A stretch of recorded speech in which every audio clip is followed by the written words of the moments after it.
we even know that the universe is expanding? Because it looks red. Red? Indeed. Imagine I'm an ambulance vehicle. An ambulance?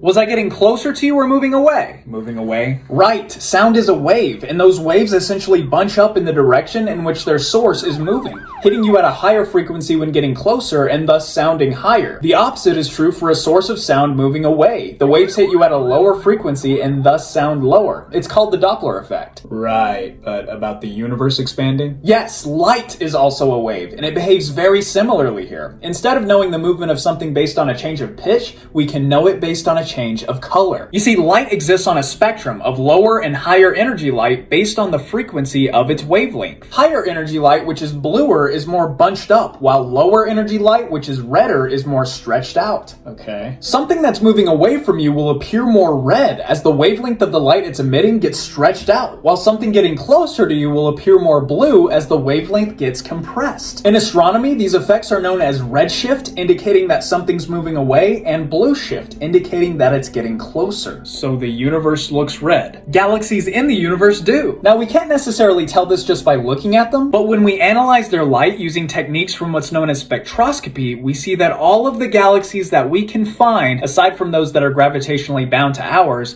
have light that is redshifted. They're all moving away. and the further a galaxy is, the more it's redshifted. This means that galaxies twice as far are moving away from us twice as fast. This indicates that the space between galaxies is continuously getting bigger. Trying to process. Heck, some of these galaxies are redder than red, as they're so distant and moving away so fast that their light has been stretched out to a wavelength that humans can't even see. Like infrared light. We need special telescopes to even know that they're there. I'm amazed and slightly uncomfortable with this information. Just imagine how Edwin Hubble must have felt. Not only did this guy discover that other galaxies existed in the 1920s, he also discovered that... Whoa, we didn't know other galaxies were out there until just 100 years ago? Nope, pretty crazy, right? Now we know that there's at least hundreds of billions. Oh my gosh. But yeah, he was also the one to discover that nearly every galaxy out there is redshifted, thus concluding that we live in a universe that's expanding. Talk about a discovery. They should